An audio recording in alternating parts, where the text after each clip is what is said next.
What makes a person decide to give up the most wonderful way of traveling? Stay with me and I'll tell you the whole story, and I'll show you the shocking video clip that confirmed my decision.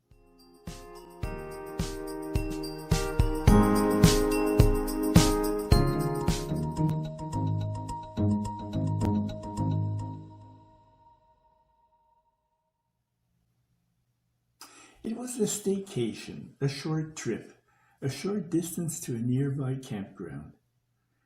The trip was tougher than I expected, the outcome came sooner than planned, and it spearheaded a huge change in how I will travel from now on.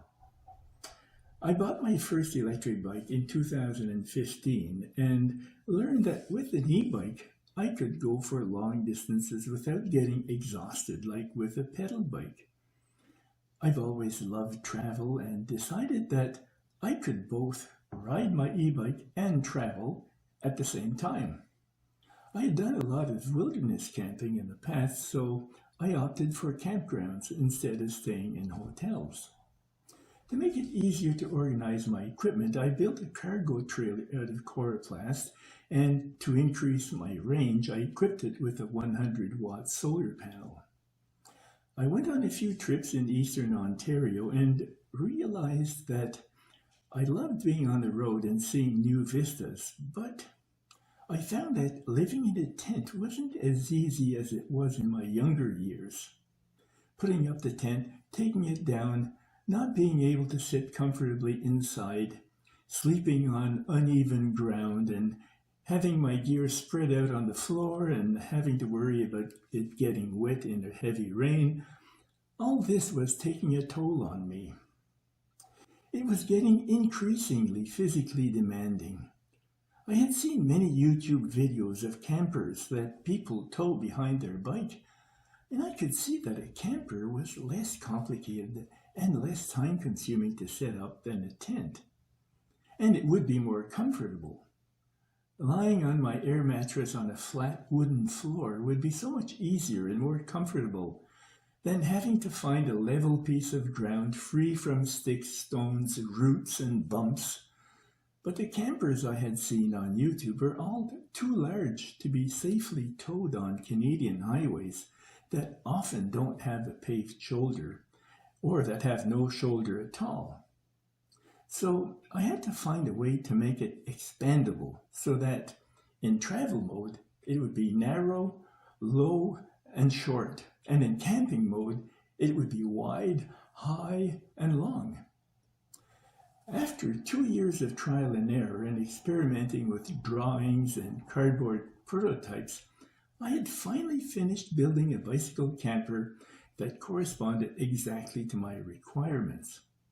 I went on trips varying from 4 to 14 days. I really enjoyed being on the road. In the morning, I was tired after having breakfast and breaking camp, but as soon as I mounted my e-bike, my energy came back, and I could ride for many hours at a time. But last year, in April of 2022, I had a full knee replacement surgery. It takes several months to recover from that procedure because it's very invasive. So I wouldn't be able to think about bicycle camping before the fall. But then over the summer, I felt weaker and weaker, and I was diagnosed with non-Hodgkin's lymphoma for the 3rd time in my life. That put an end to any possibility of bicycle camping for that season. I was put on chemotherapy for 6 months, ending in March of this year, and I can thank my lucky stars that once more, modern medicine saves me again. But this time, fatigue and weakness haven't gone away. I am tired when I wake up in the morning, and I remain tired the whole day. In the spring, I was hoping that I'd be well enough to go on a long trip from Ottawa to Halifax, a 1,600-kilometer trip one way, and I could rent a truck to take the camper, the bike, and myself back home. But that was wishful thinking. When I realized that it wasn't realistic, I lowered my aim and decided that I'd keep closer to home and head for the eastern townships just 400 kilometers from home.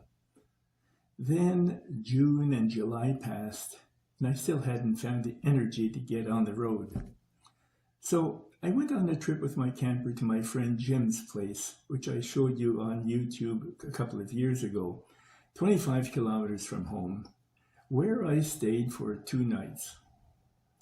I was exhausted when I returned home, so this confirmed that even the eastern townships was going to be too much. I thought of perhaps doing a 5 or 6 day trip closer to home, but before attempting it, I booked a campsite for 2 nights at Wesley Clover, a municipal campground in Ottawa. It's in a forested area at the west end of the city, 29 kilometers from my home in Gatineau. I took some video of the trip, which you can watch at the end of this one if you want.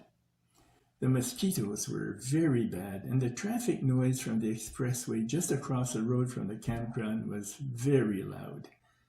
Also, the weather forecast was for heavy rain the day of my return home. So I decided to stay only 1 night and return home the next day. I found the trip very tiring, and this made me realize that I can't do this kind of camping anymore. But the clincher came when I was editing my video of the trip. When I had arrived at the campsite, I filmed myself setting up the camper, and when I looked at the footage, I was shocked to see myself. When I arrived at the campsite, I filmed myself setting up my camper, and when I looked at the footage, I was shocked to see myself. The man I saw putting up his little bicycle camper was no longer an energetic senior, but an old man who looks every bit his 81 years.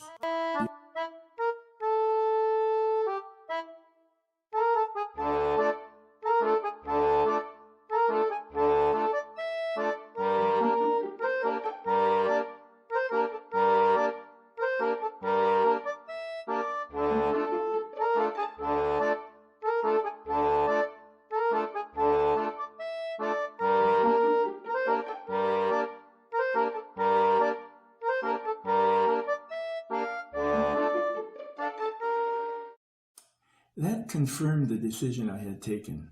I can't travel this way any longer. But it doesn't mean the end for me. I can continue traveling by bicycle and discovering places I haven't seen yet. But I'll have to do it differently, even if it's not as environmentally friendly.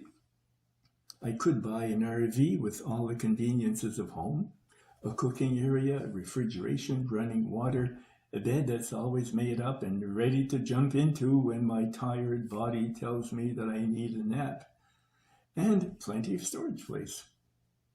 I could take my e-bike with me and set up headquarters in different campgrounds and parks, and from there do short trips in different directions. Before making the leap of buying one, I could rent one for a week or 2. Another way of providing myself headquarters in different regions would be to stay in either motels, bed and breakfast, or Airbnbs for a few days at a time in different regions. This change in my way of e-touring isn't drastic. It's not the first time that I have to quit doing an activity due to my aging body.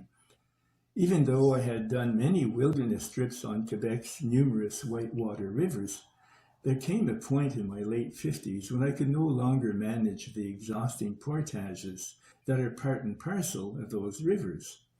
So, at the age of 57, I took up sailing. I fell in love with this fascinating activity and became a captain for my sailing club and an instructor. I loved teaching, but at the age of 70, I found it too demanding physically and mentally to teach and had to leave it to younger instructors. I kept on sailing until the beginning of the COVID pandemic, but in the meantime I had taken up electric bicycle touring. And now, here I am, looking forward to a new way of traveling with my e-bike. I count myself extremely lucky to have been born in a rich country from good parents and to have found a stimulating job in research, to have made good friends, to have married a wonderful woman, to have two great kids and a remarkable granddaughter, to live in a country that has universal health care, which has saved my life numerous times. So now I'm looking forward to many more kilometers of pleasant country roads and bicycle trails. If you're interested, you can watch the footage of the trails that led me to my campsite on this 2-day trip. You might be asking, what will I do with my nice little Bériault bicycle camper? Well, for now, I'm taking it to our storage facility, but eventually I will have to part with it. That means I'll have to put it up for sale, I suppose. And if somebody made me an offer now, I guess it would nudge me towards selling it sooner. Now, here's the footage of the ride to the campground and back.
Okay, so here's the tube connection to the machine, and it runs along the top here and in the corner, and then this is where my head is going to be. And the nasal mask is, for now it's suspended here, and the same with my chin retainer.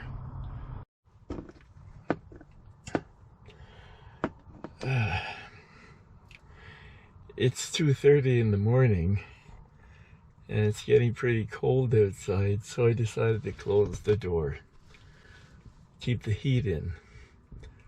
All the windows are closed, but I don't think there's any chance of asphyxiating because there's enough cracks everywhere that air should get in. Tuesday the 29th, I'm on my way. I had a reasonably good night's sleep in spite of the noise, and the mosquitoes didn't bother me during the night, but now today they're terrible. I don't know if you can see them here. They're absolutely horrible. So I'm not going to be too sorry to leave the mosquitoes. It's 20 after 11 and I'm heading back home slowly. I'm going to stop for lunch. There's a bicycle store I want to go and see about my kickstand. Oh, I didn't mention that my kickstand is broken, and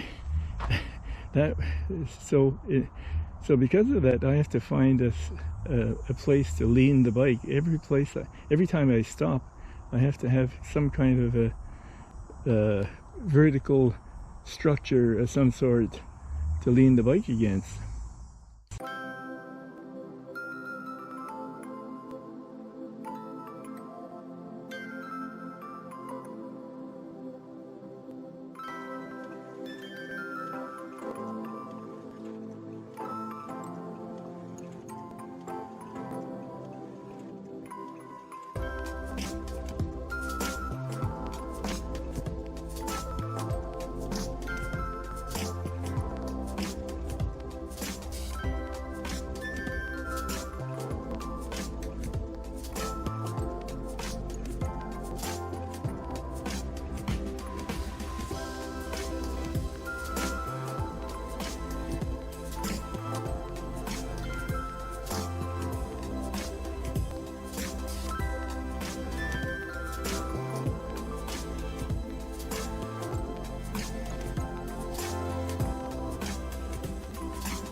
I stopped at Tesla e-bikes, and it was on my way, almost, and they were able to sell me a brand new kickstand. And they gave me the screws that go with it, and here it is. A nice, shiny, new kickstand.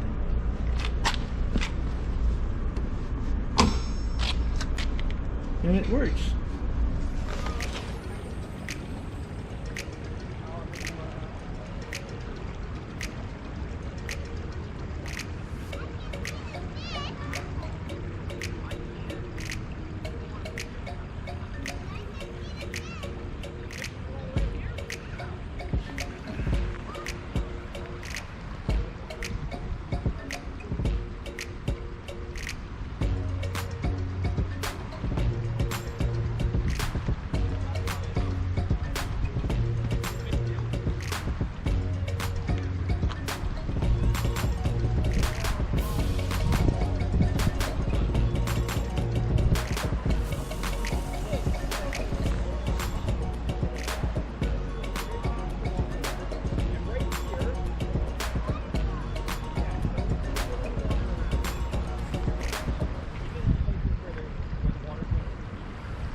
If you enjoyed this video, you could help this channel by giving it a like, by leaving a comment, which I promise to respond to, by sharing with your friends, and if you haven't already done so, by subscribing. Thank you for watching, and remember, never quit cycling.